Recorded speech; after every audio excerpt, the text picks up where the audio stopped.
Hi எல்லாருக்கும் வணக்கம். இப்போ வந்து டைம் 11 ஆயிடுச்சு.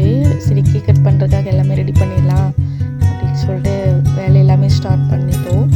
நானும் பிரக்யாவும் தான் ரெடி பண்ணிகிட்டு இருந்தோம். அவள் வந்து நானும் பலூன் ஊதுறமா கொடுமா அப்படின்னு சொல்லிட்டு அவளுமே நிறைய பலூனை வந்து அவள் தான் ஊதிட்டு இருந்தா. ஒவ்வொரு பலூனாக ஊதி ஊதி அம்மா எனக்கு இது கட்டி கொடு அப்படின்னு சொல்லிட்டு எல்லாமே கூட எடுத்து அவள் ஹெல்ப் பண்ணிகிட்டு இருந்தா. 2 பேரும் பேசிக்கிட்டே ஜாலியாக இருந்தது, ஃபன்னாக. ஈவினிங்கே போய் ஹஸ்பண்டுக்கு ட்ரெஸ் எடுத்துகிட்டு கேக்குமே வாங்கிட்டு வந்தாச்சு.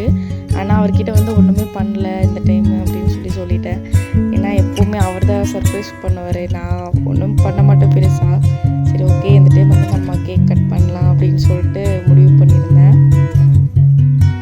அப்போ டைம் வந்துட்டு 11:50 ஆகிடுச்சு. நான் எல்லாமே எடுத்து வச்சுட்டு கேண்டில் எல்லாம் பற்ற வச்சுட்டு வெயிட் பண்ணிகிட்டு இருந்தேன். சரி, போய் எழுப்பலாம் அப்படின்னு சொல்லிட்டு கரெக்டாக 12 o'clock வந்து விஷ் பண்ணிட்டோம். பண்ணி வெளியே வர சொன்னோம். வந்ததுக்கப்புறம் இப்படி தான் பார்த்துட்டு ஷாக் ஆகிட்டாரு. அவரை விட வந்து பிரக்யா தான் ரொம்ப எக்ஸைட் ஆகிட்டான். அப்பா வாப்பா, அதில் நடந்து வாப்பா, வந்து கேக் கட் பண்ணுப்பா அப்படின்னு சொல்லிட்டு இருந்தா. அதுக்கப்புறமா வந்துட்டு நான் லைட் வந்து ஆன் பண்ணிட்டேன்.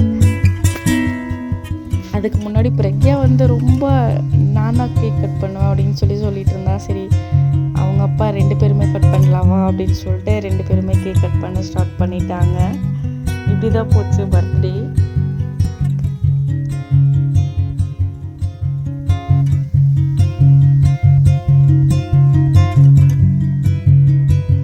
அவளுக்கு ஊட்டினதுக்கப்புறமா அவள் வாங்கி அவங்க அப்பாவுக்கு ஊட்டினா. அவள் வந்து ட்ரெஸ்ஸு நான் தான் கொண்டு வந்து கொடுப்பேன் அப்படின்னு சொல்லிட்டு இருந்தா. கேக்கை வாயில் ஊட்டின உடனே போயாச்சு ரூமுக்கு. போயிட்டு ட்ரெஸ் எடுத்துகிட்டு வந்து கொடுத்தா. இன்னொரு குட்டி சர்ப்ரைஸ் இருக்குது, அதை வந்து ஹஸ்பண்ட் கிட்ட சொல்லலை. அதை வந்து நம்ம நெக்ஸ்ட் வீடியோவில் பார்க்கலாம். தேங்க்ஸ் ஃபார் வாட்சிங்.